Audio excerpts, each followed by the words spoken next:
in the middle of nowhere, there is a tourist attraction that draws thousands of visitors every year. It's 33 miles from the nearest town. It has no impressive rock formations, no redwoods, no canyons, no mountains.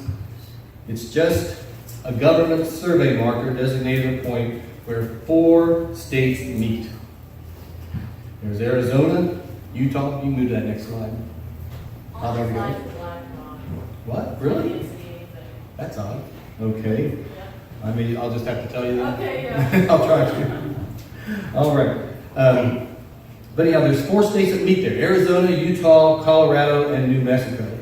It's major draws for people to say that they were standing in all 4 states at once. Now, I'm curious, anybody here been there? All right, Christian's been there. Anybody else? Okay, over here.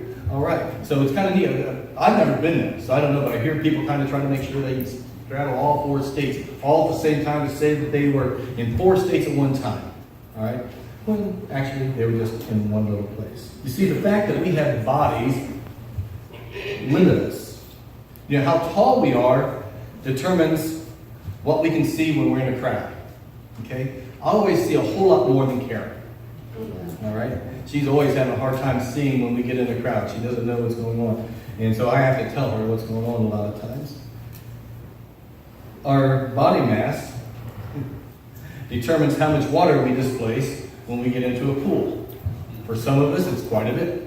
You know, seems like whenever I jump in my sister's pool when we go there, and when I jump in, more water comes out than most anybody else. I don't know why that is, but it happens. But all of this is because we're kind of tied to our body. Our spirit is tied to our body.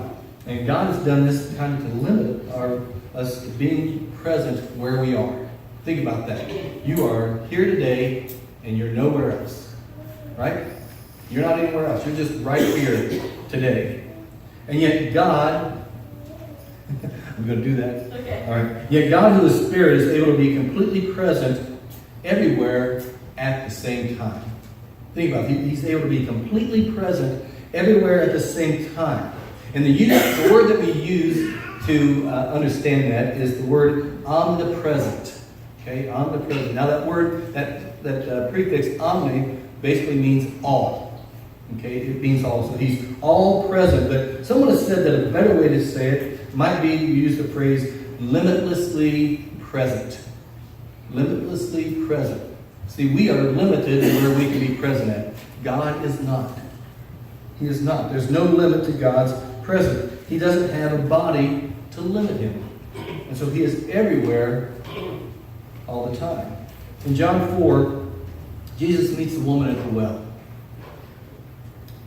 And as a Samaritan woman, she wanted to know the proper place to worship God. Was it at Mount Gerizim, where the Samaritans worshipped, or was it in Jerusalem, where the Jews worshipped? And here was Jesus' reply. He says this in John 4:24. A time is coming when you will worship the Father, neither on this mountain nor in Jerusalem. God is spirit, and his worshipers must worship in the spirit and in truth. You see what's going on here? She wanted to know where you supposed to really worship God? Where was God really at that we could worship him? Was it on this mountain or was it in Jerusalem? And what Jesus is telling her is that God is spirit and we can worship him anywhere. We don't have to go to a specific place. That there was going to come a time when people would worship him all over the place. And think about that. We are worshiping him here today in this place, in this building, at this time.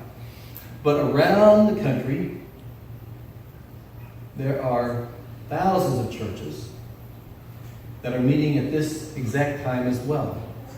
And what's interesting is that God's presence is in every single one of them. At least I hope he is. If not, the church is in trouble.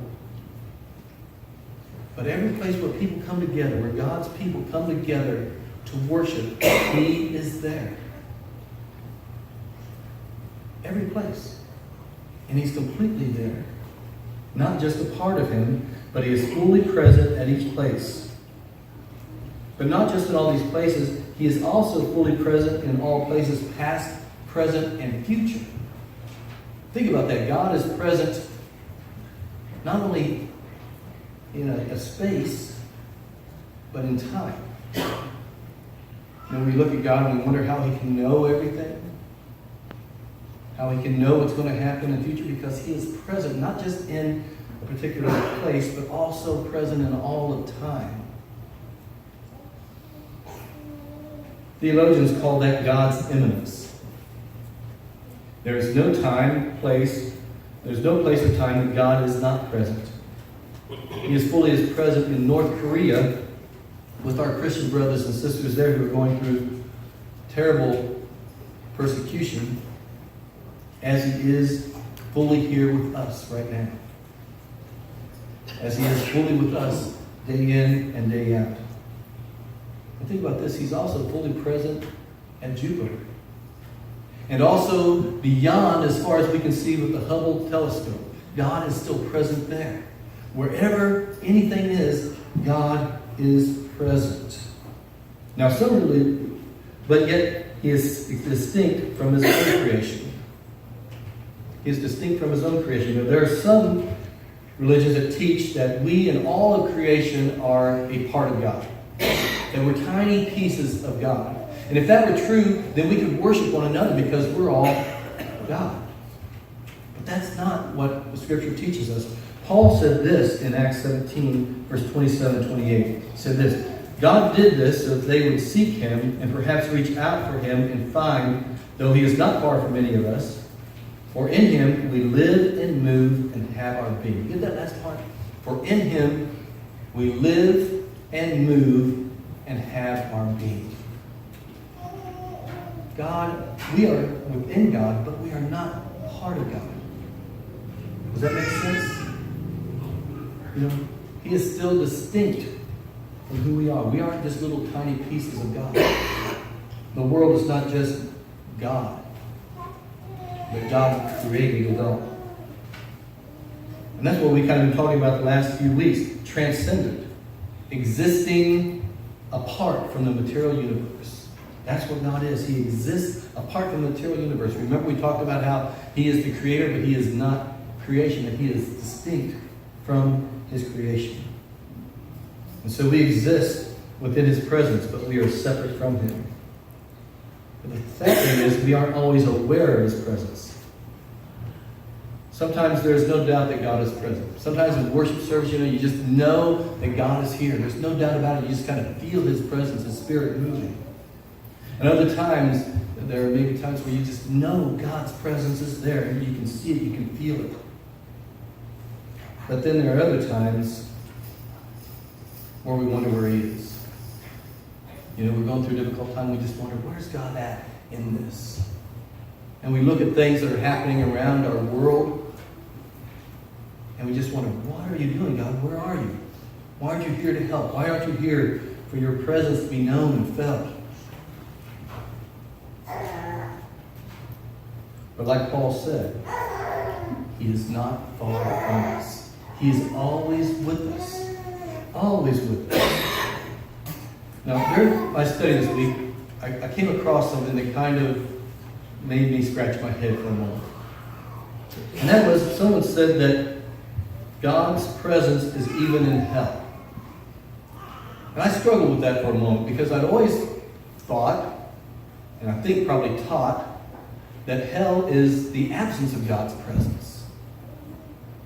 And so I pondered it for a little bit and thought about it a little bit, and maybe, and I'm not sure, maybe it isn't that God is absent from hell, but just that those that haven't accepted the gift of Christ, of God through Christ's death, that in hell they just are unable to know the presence of God, or the only part of God that they really understand or can feel is God's wrath. And I don't know. But it makes me think. It makes me wonder. But here is what I do know. For us believers, for those who have accepted what Christ did for us, we are going to experience God's presence in a way that we never have before when we leave this life or when Christ returns. We're going to know Him as God with us. Remember in Revelation it says that The Holy Spirit's going to come down and God is going to dwell with men. He's going to be with us. And we will know him far greater than what our limited ability is today. It's interesting, in 1 Corinthians it says, now we know in part, then we'll know in full. We will know God in a way that we never have before. We'll know his presence in a way that we have not before. We will never again doubt his presence. But the thing is that we are bound to one place at a time. You and I, we are bound to one place at a time.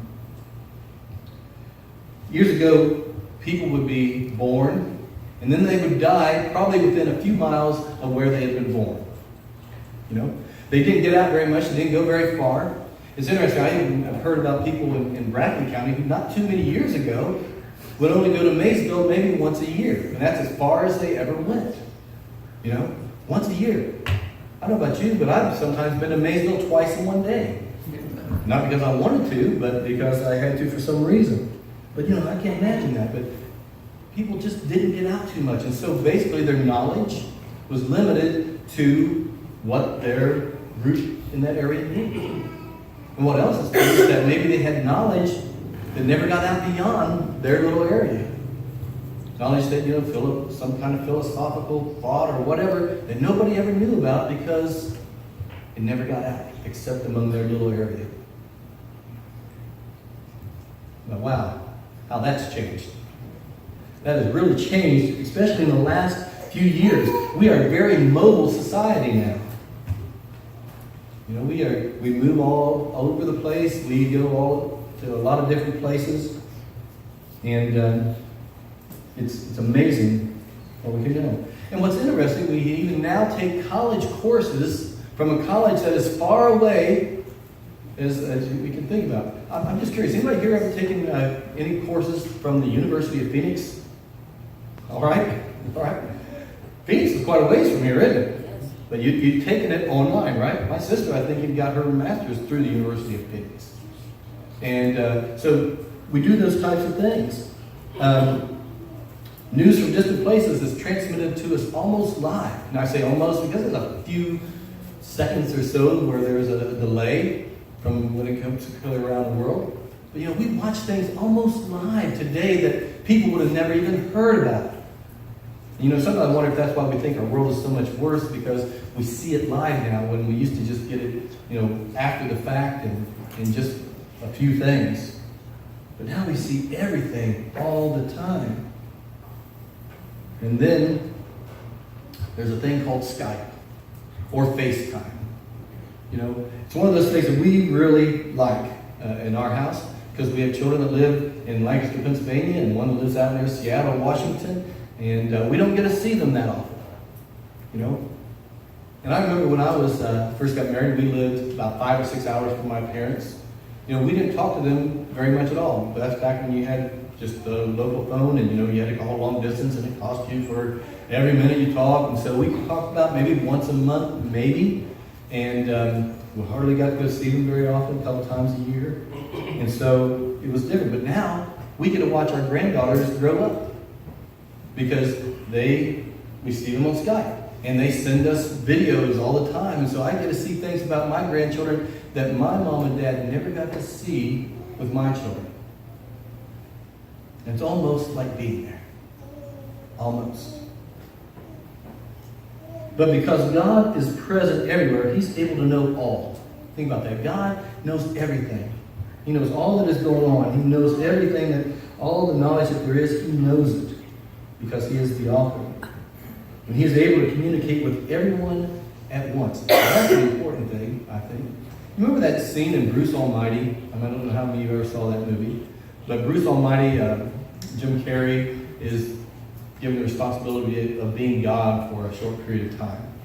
And there's a scene in there where all of a sudden he's hearing people's prayers. Okay? And they're just coming at him fast and furious. All these things, all this noise, and he's just like, ah. And finally he just says yes to everyone. All right? Every prayer that somebody prayed, he says yes to. And so guess what? Everybody who prayed to win the lottery won the lottery. You know, like $1 or something like that. It wasn't very much, or less than that. But it was just kind of interesting, you know, all that coming at him. Yet God because he's present everywhere, he hears all those prayers. And it's not just a jumbled mess. He hears each one individually. And even with Facebook, we struggle to keep up with relationships. One of the nice things about Facebook, I have been able to reconnect with some of the people in other churches where I've served at and know what they're going on, especially kids in the youth group that I worked with. I've got to see them grow up. I've seen their kids now, and I just got to be in contact with them in a way that I would not have been able to, years go by. But it's interesting. Last night, though, we got back from the wedding, and there was a note on our answering machine.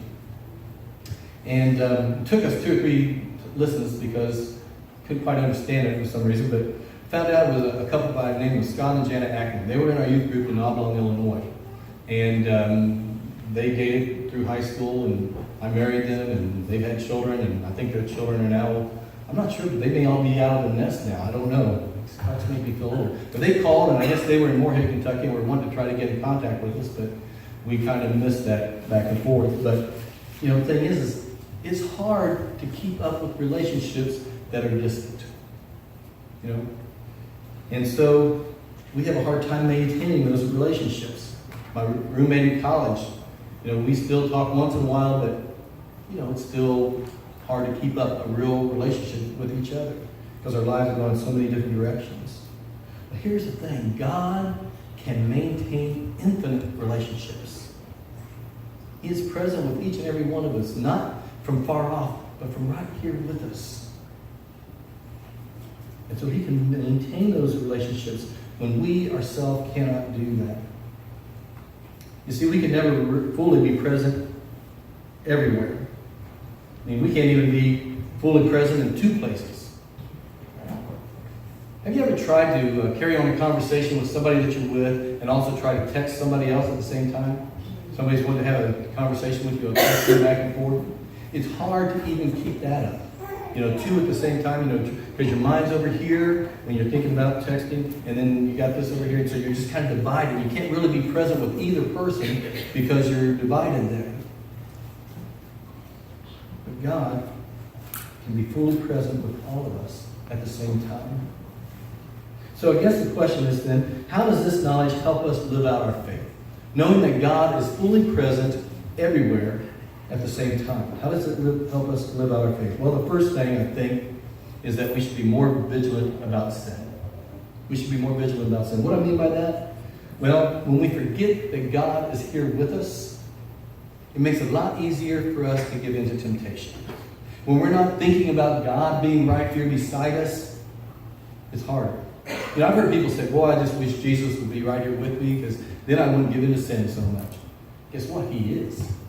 He is right there with us. It's kind of like the child who thinks that his parents are out of the room and he tries to get into the cookie jar. It's kind of like that. That's how we are sometimes. We think nobody's looking, and so we do something. But look what it says in Jeremiah chapter 24, verses 23 and 24. It says this, "Am I only a God nearby, declares the Lord, and not a God far away? Who can hide in the secret places so that I cannot see them, declares the Lord? Do not I fill heaven and earth, declares the Lord." See what he's saying? He's just not right here. He's just not right in this building. When we leave this place, we can't go out thinking, well, now God can't see me. Yes, he can. When we leave this place, we can't think that God's not with us any longer because he is still there. No matter where we go. Who can hide in the secret places that I cannot see them? We can even try to get away from God, but we cannot do so. In our world today, there are surveillance cameras everywhere. Isn't it interesting that it seems like nothing gets done anymore that doesn't get caught on camera somewhere? You might remember back in 2014, Ray Rice, an NFL player, he knocks his wife out in an elevator. And thinks that he got away with it. But pretty soon, it's all over the place. Everybody saw that. I'm sure a lot of you saw that video of him punching his wife and knocking her out.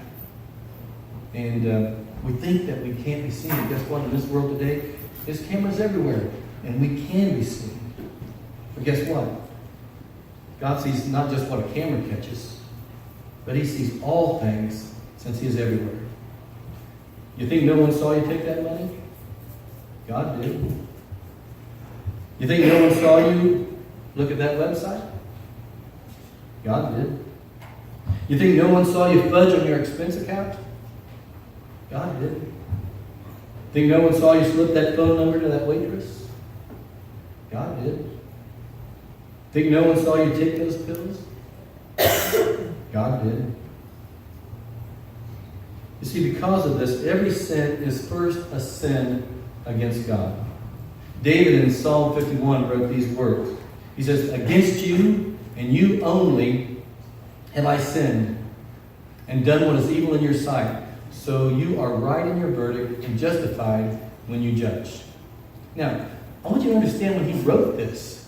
He wrote this after he had sinned with Bathsheba. And you remember that what happened there. He took another man's wife. And not only that, he had that man eventually killed by putting him out in front of his whole army and having the army then withdraw. So he was guilty of adultery, and he was also guilty of murder. And yet, look what he says. He says, "Against you and you only have I sinned." Now, if I'm Uriah, I'm sitting there thinking, wait a minute, I think he kind of sinned against me too. But here's the point, what David is saying. That our sin, first of all, is always against God. Always against God first. Because we are disobeying Him. And so we need to be more aware of sin, knowing that God is right here watching, that we cannot do anything that He does not see. You know what? That can be a little bit scary. A little bit, maybe make us a little bit uncomfortable. But here's the second thing I think that helps us in this. And that is we find assurance in His presence with us. We find assurance in His presence with us. You see, even though He sees our sin, He's also ready to forgive our sin. Even though He knows it, He's ready to forgive us. And no matter what we're going through, we know that God is there with us. Remember in the 23rd Psalm, it says, "Even though I walk through the valley of the shadow of death, I will fear no evil, for you are with me." For you are with me. You know what's interesting about that? That doesn't depend on our worthiness. He's always with us. He's always there for us, waiting for us to turn back to Him. Waiting for us to do what is right. He's always there to help us through whatever we go through. This is kind of called the ministry of presence. You know, sometimes just having someone sit with us is more important than anything that they say. When you've gone through a tragic circumstance or gotten really bad news, sometimes just having somebody sit by you is the best thing. They don't have to say a word.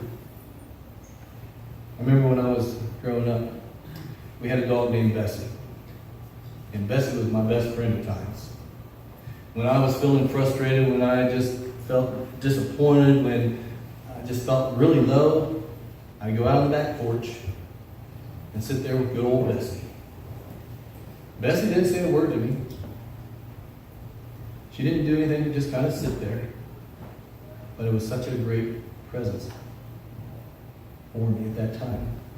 You know, since then I found out that I get that same presence from God.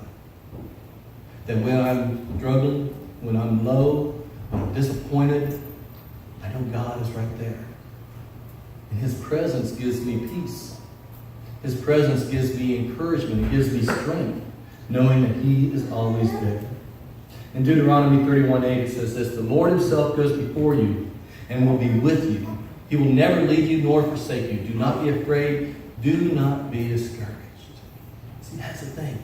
We have God always with us. The God of the universe, the one who created everything. He's here for us. He's not going to leave us. He's not going to forsake us. We have His strength to rely on. But not just in times of trouble, but in everyday mundane things. When we get up in the morning, we're brushing our teeth, when we're combing our hair, drinking our coffee, God is with us. when we have moments of joy. God is with us. The birth of a child, at weddings, God is with us. You know, as a father, it's difficult for me having my children so far from me. And I know it's hard for Karen too. You know, when our kids were at home, we knew everything that was going on in their lives. Well, just about everything. You know, I know how that is with kids. You don't always, parents think they know everything, but they don't. Because when I go home and talk with my brothers and sisters, we talk about things we did when we were kids, my parents go, I didn't know that. There was a reason they didn't know that, because we didn't want them to. But the thing is, we knew most of what was going on in their lives. We knew their pain, we knew their hurts, we knew their excitement, we knew all the things that were going on. But now, because they're away from us, we don't know all those things. There's a lot of things that I'm sure they don't tell us, things that just kind of go by in their daily life that we're not aware of, you know, and there's nothing we can do about it. You know, we can't be there to help them when they have car problems, and that's happened in the past, because it's too far. We can't be there when they're struggling with some issue. And we can't rejoice with them when they're enjoying some special blessing. And you know what? It hurts not being able to be present with them. But here's the thing that's different. God, our Heavenly Father, He knows all about what we're going through. He's here with us every moment. There's nothing that goes on in our life that He doesn't know about. Nothing that He can't help us through. He knows all about what we're going through, and He gives us what we need at the right time. And that's what I find assurance in. Knowing that He's here. Knowing that no matter where I go, He's with me. Jesus said before He left, "Lo, I am with you to the very end of the age." To the very end of the age. He's with us. And so God is limitlessly present. And that's a good thing.